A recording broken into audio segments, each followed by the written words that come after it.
Hello, નમસ્કાર પશુપાલક મિત્રો, હું છું ડૉક્ટર NN પઢાર અને આજે હું જે ટૉપિક ઉપર વાત કરવા જઈ રહ્યો છું એ પશુપાલક મિત્રો માટે ખૂબ મહત્ત્વની છે. હવે એ ટૉપિક એવો છે કે આપણા પશુપાલક મિત્રોને બહુ મોટું નુકસાન કરતો હોય છે. હવે એની અંદર તમે જુઓ તો જ્યારે આપણું પશુ વિયાય છે ત્યારે ઘણી વખત મેલ અંદર રહી જવાની સમસ્યા થતી હોય છે. હવે મેલ અંદર રહી જવાની સમસ્યા થતી હોય અથવા તો ખેડૂત મિત્ર અથવા પશુપાલક મિત્ર છે એ કોઈ બિન અનુભવી ડૉક્ટર જોડે આરોપી કરાવતો હોય, મેલ પડાવતો હોય તો એનું ગંભીર પરિણામ આવી શકે છે.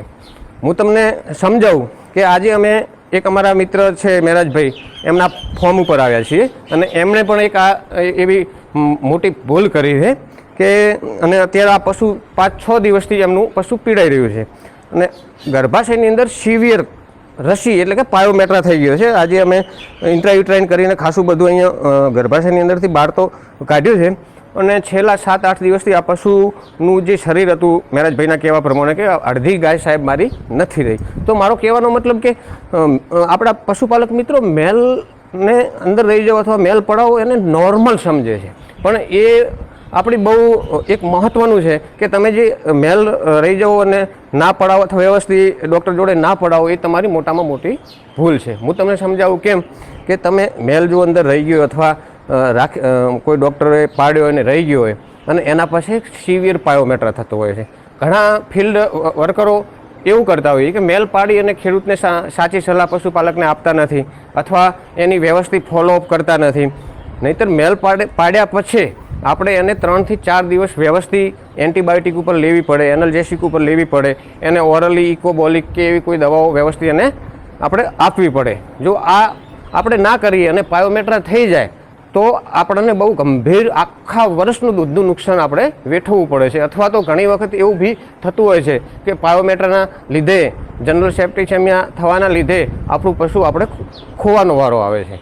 હવે આ કેસની હું તમને બીજી વસ્તુ કહું કે અત્યારે માર્કેટની અંદર અત્યારે ફિલ્ડની અંદર આનું કોઈ પશુપાલકને નોલેજ નથી. હવે ખાસ કરીને મારો આ વિડીયો બનાવવાનું કારણ એ જ છે કે આપણો જે પશુપાલક છે એને આ ગંભીર વિષય ઉપર થોડી એમને ખબર પડે.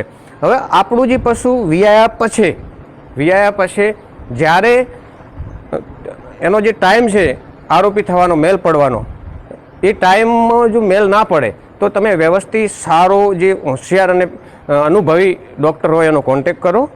મેલી પાડ્યા પછી એ તમારો ડૉક્ટર જે છે એ વ્યવસ્થિત એને 3-4 દિવસ સુધી એનું ફોલોઅપ લે, ટ્રીટમેન્ટ લે અને આપણું પશુ આખા વેતરનું જે નુકસાન થવાનું હતું એ આપણું ટળી જાય.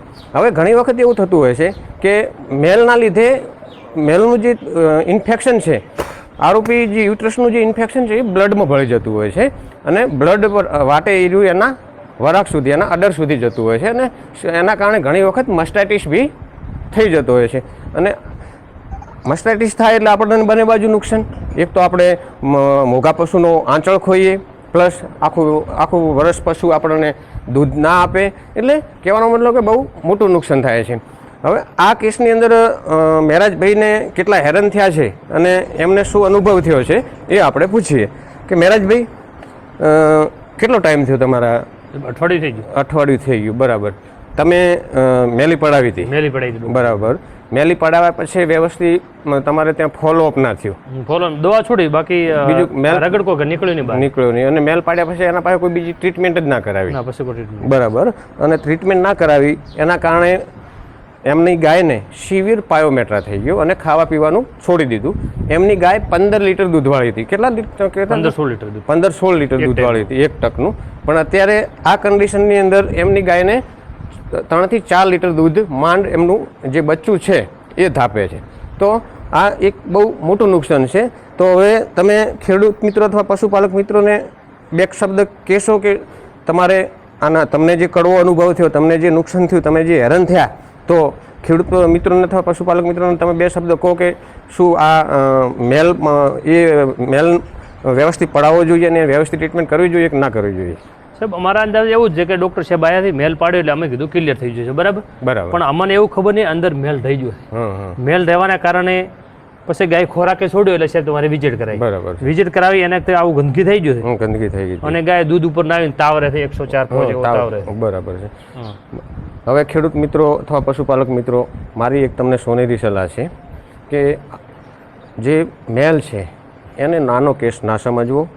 બરાબર, મેલ વ્યવસ્થિત અનુભવી ડૉક્ટર જોડે પડાવો અને આપણું પશુ બિલકુલ ક્લીન ચોખ્ખું ગર્ભાશયની અંદરથી લાળી ના નીકળે, ડિસ્ચાર્જ ના નીકળે ત્યાં સુધી એને વ્યવસ્થિત ઇન્ટ્રાયુટ્રાઇન કે આપણે કરાવવું જોઈએ. તો આપણે એક ગર્ભાશયના ખતરનાક ચેપથી અને ઘણી વખત એ માસ્ટાઇટિસ ના કનેક્શન છે એટલે માસ્ટાઇટિસથી બી આપણે બચી શકીએ. અને આ બધું જે વસ્તુ જે છે ફિલ્ડની અંદર, આ ફિલ્ડનું નોલેજ પશુપાલક મિત્રોને રાખવું જોઈએ અને એમના જે મોઘા પશુ છે અને એમને જે નુકસાન થાય છે એમાં બચવા માટે ખાસ આ ટ્રીકો આપણે અપનાવવી જોઈએ. હવે બીજું એક શોર્ટમાં હું કહી દઉં કે ઘણી વખત એવું થતું હોય છે કે પશુપાલક મિત્રોને એટલું બધું નોલેજ હોતું નથી. એમને એવું લાગે કે એક વખત આપણે આ મેલ પડાવ્યો વાત પૂરી થઈ ગઈ, પણ વાસ્તવમાં આપણું પશુ ક્લીન ના થાય ત્યાં સુધી આપણે એનું વ્યવસ્થિત ટ્રીટમેન્ટ કરવી જોઈએ. 3 દિવસની એન્ટીબાયોટિક, ઇન્ટ્રાયુટ્રાઇન, બરાબર. અને જો થોડું બી ઇન્ફેક્શન રહી ગયું તો પછી વારંવાર રિપીટ થશે, ઉથલા મારશે અને એ પશુ ઘણી વખત એનું ગર્ભાશયની અંદરની જે દિવાલ છે એ ખરાબ થઈ અથવા એની જે ફેલોપિયન ટ્યુબ છે અંડવાહિની એ બ્લોક થઈ તો આપણું પશુ કાયમ માટે રિપીટ થતું રહેશે અને ક્યારેય ગાભણ થશે નહીં. એટલે આ સમસ્યામાંથી બચવા માટે